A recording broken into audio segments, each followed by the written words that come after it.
एजाज कोहली।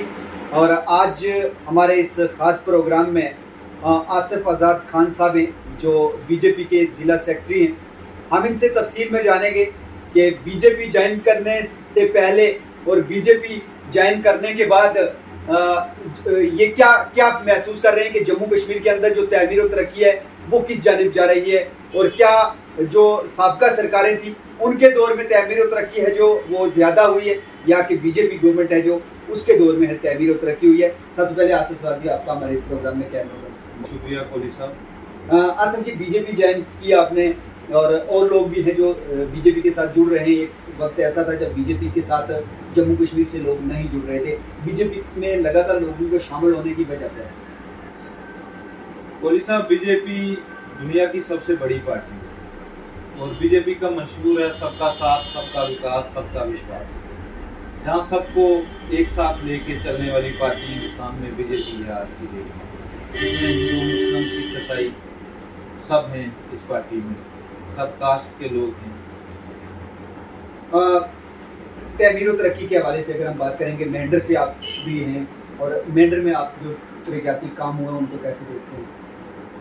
कोहली साहब, अगर साबका सरकारों की बात की जाए तो मेंढर में डेवलपमेंट तो नाम सिर्फ डेवलपमेंट है, बाकी तरक्की आपको पता ही है क्या है। मेंढर आप अगर बेसिक देखा जाए, बस स्टैंड को ले लो, वहाँ एक पैसेंजर शेड भी नहीं है, वॉशरूम नहीं है। मेंढर एक बहुत बड़ी सब डिवीजन है जो केजी से शुरू होती है और बीजी तक जाती है। दावे तो किए जाते हैं ना, चाहे साबका लेजिस्लेटिव हो या मौजूदा डीडीसी हजरात हो, ये तो कह रहे हैं कि मेंढर में जी हमने तरक्की की है। आपके नज़रिए से क्या तरक्की है? आप सुने ना, ये सब खोखले दावे हैं। मैं आपको बता रहा हूँ कि बीजी से जो बलनोई वाली रोड है, इस पर 14 साल के बाद ब्लैक टॉप हो रहा है। ये भी बीजेपी की गवर्नमेंट में। आपको याद है, मीम्स बनाए हुए थे लोगों ने सोशल मीडिया पे कि वो बीजी वाली वो ब्लॉकर्स डाल के वो कि ये वाली वो रोड है जो स्पीड ब्रेकर्स टाइप, वो किसी ने, मैंने एक देखा था कहीं जीप किसी ने बनाई थी, वो यूं यूं यूं यूं करने वाली रोड। तो डेवलपमेंट में आपको कह रहा हूँ ना कि मेंढर में जब बस स्टैंड पे वॉशरूम नहीं है, जो बेसिक इंफ्रास्ट्रक्चर जो नीड है, सोशल नीड जो हर किसी को कॉल ऑफ नेचर है, वो बस स्टैंड में वॉशरूम तक नहीं है, पैसेंजर शेड नहीं है। बस स्टैंड भी नाम का बस स्टैंड है, ये आपको पता है, यहाँ फैसिलिटी कुछ भी नहीं है। तो क्या कौन से दावे कर रहे हैं ये? बाकी आप एजुकेशन में आ जाओ, मेंढर में कोई नर्सिंग कॉलेज नहीं है, कोई पॉलिटेक्निक कॉलेज नहीं है, इंजीनियरिंग कॉलेज नहीं है। यहाँ से हमारे गरीब लोग हैं, ये गाँव के लोग हैं, कोई सऊदी जाके मजदूरी कर रहा है, कोई आर्मी में है, कोई कहीं है, कोई खेती बाड़ी से अपना गुजर बसर करते हैं। उसको एक, अगर उसकी बच्ची कहीं नर्सिंग करना चाहती है या कोई फीमेल मल्टीपर्पज़ या कुछ भी जो भी मेडिकल का कोर्स करना चाहती है, उसको जम्मू जाके सबसे पहले 5-8 हज़ार रुपये का रूम लेना पड़ता है, फिर उस रूम के अलावा खर्चे। तो अगर यही कॉलेजेस आज होते, अगर डेवलपमेंट होती तो वो यहाँ होते, तो वो घर से खा के आती, 10 रुपये किराया दे के आती, 10 रुपये किराया दे के वापस 20 रुपये में एक गरीब की बच्ची रोजगार के लिए एलिजिबल होती। तो इस तमाम चीज़ के लिए आप जिम्मेवार किसको ठहरा रहे हैं? मैं तमाम पिछली सरकारों को जिम्मेवार ठहरा रहा हूँ जिन्होंने यहाँ तरक्की नहीं की।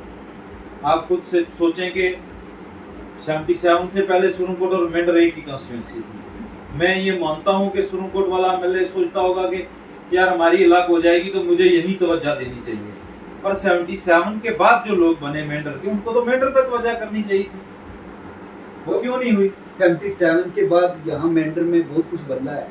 गवर्नमेंट डिग्री कॉलेज आया, यहाँ ITI है, और यहाँ पे गांव में जो सड़कें गई, इसको तो हम टाइम मानेंगे नहीं कि उन लोगों ने तरक्की की। देखो, डिग्री कॉलेज आया, मुफ्ती साहब के हम शुक्रगुजार हैं, उनकी सरकार में मुफ्ती साहब ने हमें डिग्री कॉलेज दिया। बाकी आप क्या सोचते हैं, ITI से आप नासा में साइंटिस्ट भेजोगे? ITI से क्या होगा मेंढर के लिए? यहाँ इंजीनियरिंग कॉलेजेस होने चाहिए थे। कोई NIT होता तो मैं मानता कि मेंढर में डेवलपमेंट हुई है। ITI से क्या कर लोगे आप? तो अभी पिछले लगभग 2014 में बीजेपी सरकार है जो मरकज़ में आ चुकी है, और जम्मू कश्मीर भी है जो कहीं ना कहीं बीजेपी के हाथों में है। इन सालों में क्या चेंजिंग देख रहे हैं? इन सालों में कोहली साहब, मैंने आपको पहले बताया ना कि इन हमारी रोड्स पर ब्लैक टॉप तक नहीं था। मेंढर में आप देखें, ऊपर एक जो ये PHE के ऑफिस से एक ब्रिज बना है, 2-3 जितने ये 4 अल्टरनेट बाईपास जो मेंढर बस स्टैंड में, यहाँ आप देखते थे कि 8-8 घंटे 6-6 घंटे, कुछ लोग तो सड़कों पर मर गए, एम्बुलेंस में हॉस्पिटल नहीं पहुंच नहीं, पाए ये तो जमीन की पिछली वजह से। सरकार में जो हाँ। यहाँ लीडर तो हैं, ये जो वो आज दावा नेप करते हैं। आज जो नेप ये बाईपासिस हैं, हाईवेज हैं, या गवर्नमेंट की जो जितनी नई पॉलिसीज हैं, चाहे हेल्थ सेक्टर में हो, एजुकेशन में हो, एकलव्य स्कूल दिया है, ये हमारी सरकार ने दिया है। नहीं, यही दावा तो सबका लीडरान भी करते हैं ना कि ये हमने किया है। बाकी जो बीजेपी 2019 के बाद यहाँ पे कुछ नहीं हुआ। साबका मैं आपको गिनवा रहा हूँ ना कि साबका क्या था। एक मेंढर डिग्री कॉलेज के अलावा क्या है मेंढर में, आप बताएं। ये तहसील मनकोट बनी, बालाकोट बनी, वो तो नैबस बनी। एडमिनिस्ट्रेटिव यूनिट बने, लेकिन जब तक आपका एजुकेशनल सिस्टम सही नहीं होगा तो आप एडमिनिस्ट्रेटिव यूनिट का क्या करोगे? पढ़ोगे तो तहसीलदार बनोगे ना, या वीडियो बनोगे, ब्लॉग्स बने, या वो हम सरकार का शुक्रिया अदा करते हैं कि बने। मेंढर एक बहुत बड़ा एरिया है, आप खुद देखें, वहाँ से आज उसकी 3 तहसील हैं, मेंढर सब डिवीजन।